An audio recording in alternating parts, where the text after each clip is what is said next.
Hola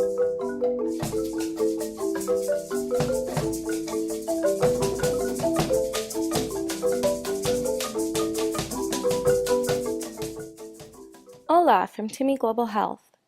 As you probably know, Timmy Global Health works to expand access to healthcare and empower students to tackle global health challenges throughout the world.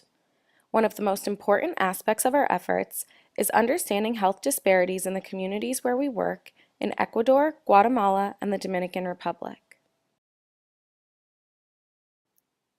In order to eliminate health disparities within our communities, it is important to know about the history and culture of the region so we may better understand the root of a problem and develop culturally competent solutions. Whether it be through medical clinics or public health education, we want to deliver care and information in an effective manner while maintaining cultural sensitivity. We also want our students to be immersed in the culture of the place to which they travel, as it enhances one's experience abroad. This video in particular will focus on the history and culture of one of Timmy's newest sites, Santo Domingo, Ecuador. Santo Domingo, more formally called Santo Domingo de los Colorados, is located approximately 80 miles east of Quito in the lowlands of the Andes mountain range. It is the fourth largest city in Ecuador, with a population just under 300,000.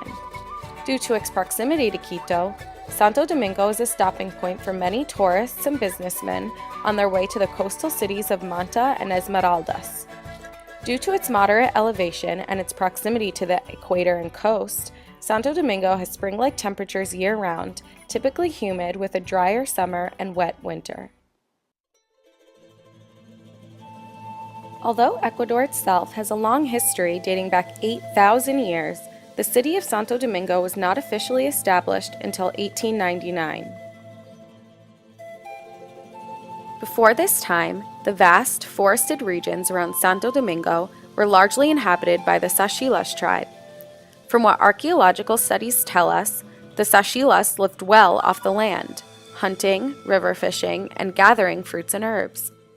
It is unclear, however, if this tribe was in any way related to the well-known Incas who lived on the eastern side of the Andes Mountains.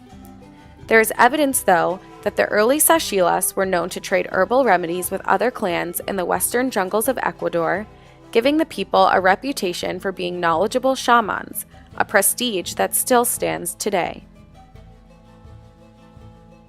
When the Spanish arrived in the late 16th century, the livelihood of the Tsachilas took a turn for the worse. Plagues, most notably smallpox, brought to the Americas by European missionaries and conquistadors, dramatically decreased the population of the Tsachilas tribe, as they had no natural resistance to these diseases. It is said, however, that even though the Tsachilas suffered for some time due to smallpox ravaging their population, their belief in spirit guides and their knowledge of traditional medicine helped maintain the health of enough people to continue living as a tribe. In fact, the Tsachilas' herbal defense against smallpox contributes greatly to their most notable cultural intricacies seen today. By the late 1800s, the size of the Tsachilas tribe had grown to approximately 20,000 people, but today it is thought to be only around 2,000 members. This is largely due to the increase in population size of the city center of Santo Domingo during the last 200 years or so. The area slowly became more and more populated as new roads running through what is now Santo Domingo de los Colorados were built to reach the rich coasts of the Manabi and Esmeraldas provinces. The increase in infrastructure caused a rapid increase in city size, bringing many Ecuadorian migrant workers looking for job opportunities in the construction of roads and of the city. This fast increase in population size proved to be more than the government could handle, though, and local Ecuadorians of Santo Domingo are still feeling the effects today. Unfortunately, the public works and social services of the local government has yet to have programming and infrastructure projects catch up with the growing number of Santo Domingo's inhabitants. Right now, the fourth largest city in Ecuador has only one public hospital. One can imagine how this has an effect on such a large population. Not only do low-income migrants who travel to Santo Domingo have difficulty paying for their healthcare needs, but the demand is much greater than the supply with regard to physicians and clinic sites. Private hospitals prove to be very expensive for many of Timmy's patients living in and around the city of Santo Domingo. On top of that, one public hospital cannot possibly serve the needs of almost 300,000 people. This would be the equivalent of Pittsburgh, Pennsylvania, having one public hospital to serve its population. This is where Timmy Global Health and our student volunteers come in, setting up primary care clinics to meet the needs of these impoverished patients who have no place to seek quality healthcare services.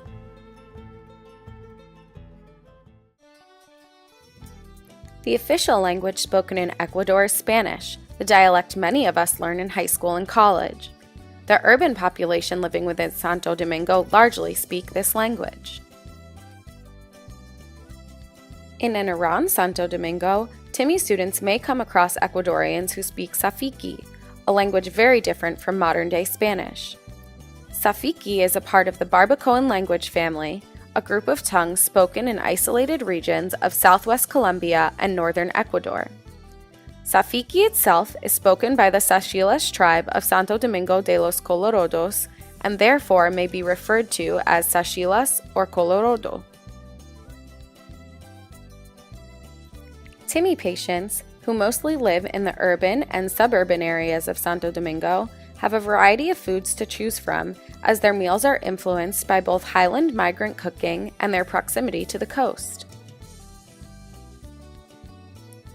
Typical dishes include hen stew, Creole hen soup, tripe, and variations of seafood. Tripe is the lining of animal stomachs, often coming from cattle. It sounds like a very odd delicacy to Americans, but it is actually prepared in many different ways throughout the world, including in many European countries, some African states, and other places in the Middle East and South America. In Ecuador, tripe is most often cooked into stew and served with a peanut sauce called guatita.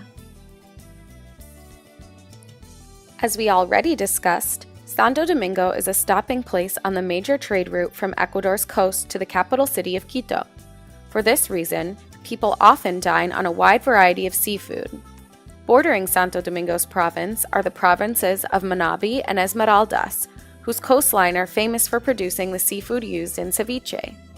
Ceviche is typically uncooked seafood seasoned in lemon or lime juice with onion and other herbs. Don't be surprised if you come across this style cooking while visiting Santo Domingo. Everyday life in Santo Domingo consists of work for adults and school for children, similar to daily life in the U.S. The main economic activity, and therefore the most common occupation for Timmy patients, is found on the agricultural scene. Items coming from the region surrounding Santo Domingo include coffee, corn, and cacao, which makes rich, delicious chocolate. Along with the strong agricultural influence comes places to sell goods, particularly in the form of street vendors. There are also some small business owners, including those who work in the tourism industry, as we will discuss in a minute. Like many other South American small and rural villages, women largely maintain the home, taking care of household chores, children, and the elderly on a daily basis. In the more modernized center of Santo Domingo, people are seen wearing typical Western garb. It is obligatory to note, however, that this is not the only form of dress seen in the Santo Domingo de los Colorados region. The Tsachila tribe is known largely for their traditional dress, which is different for both men and women. Men wear a skirt called mampe sampe with thick horizontal navy blue and white stripes. Typically, they are found shirtless, wearing only a brightly colored scarf called a nanun panu over their right shoulder. Around the waist, men wear a red cloth that acts as a belt. This is called a sendori, which wraps around the waist 3 times and is tied on the right-hand side specifically. The most notable aspect of male attire for the Tsachilas is their red hair. Men dye their hair a strong red color with a local plant called achiote, or in Spanish, achiote. The coloring can last up to 12 days without washing. They also cut and shaped the red style into that of a helmet. This practice originated after the tribe became plagued with disease. The achiote plant was believed to decrease the tribe's mortality rates. For the Tsachilas, this hairstyle is a symbol of life. It is also the reason why Spaniards named the city Santo Domingo de los Colorados and nicknamed the tribe Colorados, meaning the Reds. Tsachila women also wear a skirt called a Tunan, which is multicolored, including yellow, red, blue, and green stripes. Unlike the male skirts, however, the stripes have no particular uniform thickness or pattern. Long ago, women also went without a shirt, but today they wear more mestizo-style tank tops and t-shirts. Tsachila women may also be seen adorning a colorful cotton crown as a symbol of dignity and peace. Finally, people who travel into the land of the Tsachila might see them with black stripes painted across their faces and bodies. Although unfamiliar to us, these stripes are commonly found on Tsachila's bodies to protect from disease and insects. While older generations of Tsachilas stick to this traditional wear on a daily basis, many younger generations of the tribe have begun assimilating into Western-style clothing, wearing their traditional dress only on special occasions.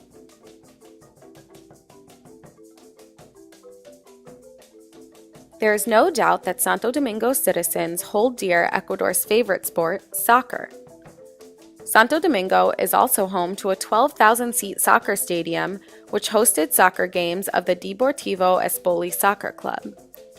The stadium, sometimes referred to as Estadio Olímpico Tsachila, also hosts soccer games of lower division teams and local Independence Day festivals. Festivals and street fairs often take place in or near the Parque Zaraque, named for the first governor of the Colorados, Joaquin Zaraque. In this park, one can find a central statue of Zaraque, as well as other statues of traditional Tsachila tribalmen.